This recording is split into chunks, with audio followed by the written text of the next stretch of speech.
اور کتاب میں ابراہیم کو یاد کرو، بے شک وہ نہایت سچے پیغمبر تھے۔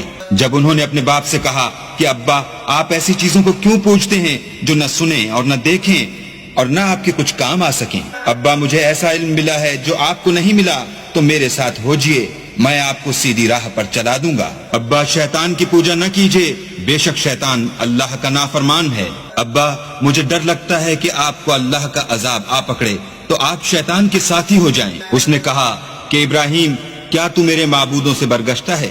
اگر تو باز نہ آئے گا تو میں تجھے سنسار کروں گا اور تو ہمیشہ کے لیے مجھ سے دور ہو جا۔ ابراہیم نے السلام علیکم کہا اور کہا کہ میں آپ کے لیے اپنے پروردگار سے بخشش مانگوں گا، بے شک وہ مجھ پر نہایت مہربان ہے، اور میں آپ لوگوں سے اور جن کو آپ اللہ کے سوا پکارتے ہیں ان سے کنارہ کرتا ہوں اور اپنے پروردگار ہی کو پکاروں گا۔ امید ہے کہ میں اپنے پروردگار کو پکار کر محروم نہیں رہوں گا۔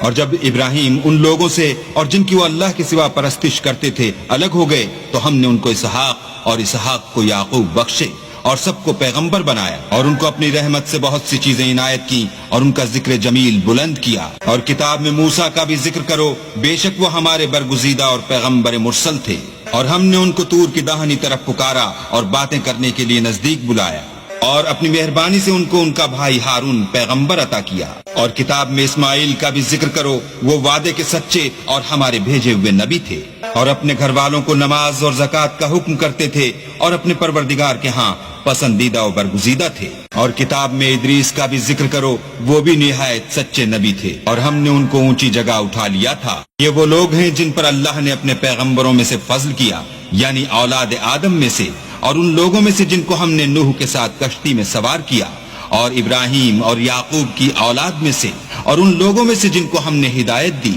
اور برگزیدہ کیا۔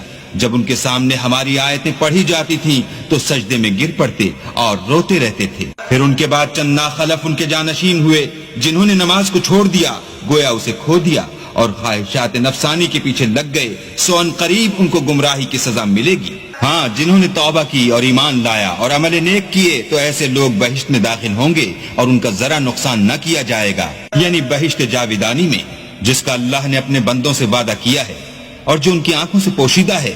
بے شک اس کا وعدہ نیکوکاروں کے سامنے آنے والا ہے، وہ اس میں سلام کے سوا کوئی بیہودہ کلام نہ سنیں گے، اور ان کے لیے صبح شام کھانا تیار ہوگا۔ یہی وہ جنت ہے جس کا ہم اپنے بندوں میں سے ایسے شخص کو مالک بنائیں گے جو پرہیزگار ہوگا۔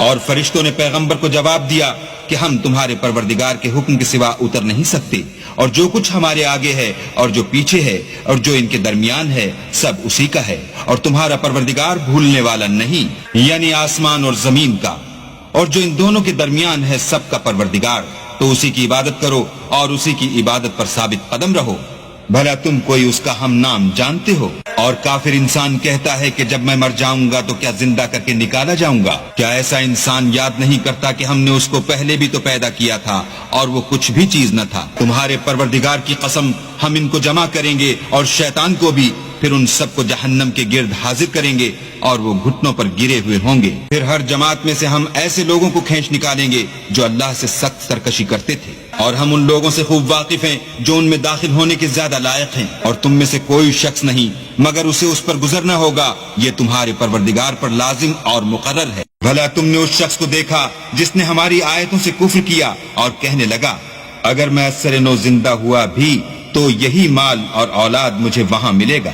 کیا اس نے غیب کی خبر پالی ہے یا اللہ کے یہاں سے عہد لے لیا ہے؟ ہرگز نہیں، یہ جو کچھ کہتا ہے ہم اس کو لکھتے جاتے اور آہستہ آہستہ عذاب بڑھاتے جاتے ہیں، اور جو چیز یہ بتاتا ہے ان کے ہم وارث ہوں گے، اور یہ اکیلا ہمارے سامنے آئے گا۔ اور ان لوگوں نے اللہ کے سوا اور معبود بنا لیے ہیں تاکہ وہ ان کے لیے موجب عزت و مدد ہوں۔ ہرگز نہیں، وہ معبودان باطل ان کی پرستش سے انکار کریں گے اور ان کے دشمن و مخالف ہوں گے۔ کیا تم نے نہیں دیکھا کہ ہم نے شیطانوں کو کافروں پر چھوڑ رکھا ہے کہ وہ ان کو برانگیختہ کرتے رہتے ہیں؟ تو تم ان پر عذاب کے لیے جلدی نہ کرو، اور ہم تو ان کے لیے دن شمار کر رہے ہیں۔ پھر ہم پرہیزگاروں کو نجات دیں گے اور ظالموں کو اس میں گھٹنوں کے بل پڑا ہوا چھوڑ دیں گے۔ اور جب ان لوگوں کے سامنے ہماری آیتیں پڑھی جاتی ہیں تو جو کافر ہیں وہ مومنوں سے کہتے ہیں کہ دونوں فریق میں سے مکان کس کے اچھے اور مجلسیں کس کی بہتر ہیں، اور ہم نے ان سے پہلے بہت سی امتیں ہلاک کر دیں، وہ لوگ ان سے ٹھاٹھ اور نمود میں کہیں اچھے تھے۔ کہہ دو کہ جو شخص گمراہی میں پڑا ہوا ہے اللہ اس کو آہستہ آہستہ مہلت دیے جاتا ہے، یہاں تک کہ جب اس چیز کو دیکھ لیں گے جس کا ان سے وعدہ کیا جاتا ہے، خواہ عذاب اور خواہ قیامت، تو اس وقت جان لیں گے کہ مکان کس کا برا ہے اور لشکر کس کا کمزور ہے۔ اور جو لوگ ہدایت یاب ہیں اللہ ان کو زیادہ ہدایت دیتا ہے، اور نیکیاں جو باقی رہنے والی ہیں وہ تمہارے پروردگار کے صلے کے لحاظ سے خوب اور انجام کے اعتبار سے بہتر ہیں۔ جس روز ہم پرہیزگاروں کو اللہ کے سامنے بطور مہمان جمع کریں گے اور گناہگاروں کو دوزخ کی طرف پیاسے ہانک لے جائیں گے، تو لوگ کسی کی سفارش کا اختیار نہ رکھیں گے مگر جس نے اللہ سے اقرار لیا ہو اور کہتے ہیں اللہ بیٹا رکھتا ہے۔ ایسا کہنے والوں، یہ تو تم بری بات زبان پر لاتے ہو۔ قریب ہے کہ اس افطرا سے آسمان پھٹ پڑیں اور زمین شق ہو جائے اور پہاڑ پارا پارا ہو کر گر پڑیں کہ انہوں نے اللہ کے لیے بیٹا تجویز کیا، اور اللہ کو شایع نہیں کہ کسی کو بیٹا بنائے۔ تمام شخص جو آسمانوں اور زمین میں ہیں سب اللہ کے روبرو بندے ہو کر آئیں گے۔ اس نے ان سب کو اپنے علم سے گھیر رکھا اور ایک ایک کو شمار کر رکھا ہے، اور سب قیامت کے دن اس کے سامنے اکیلے اکیلے حاضر ہوں گے۔ اور جو لوگ ایمان لائے اور عمل نیک کیے اللہ ان کی محبت مخلوقات کے دل میں پیدا کر دے گا۔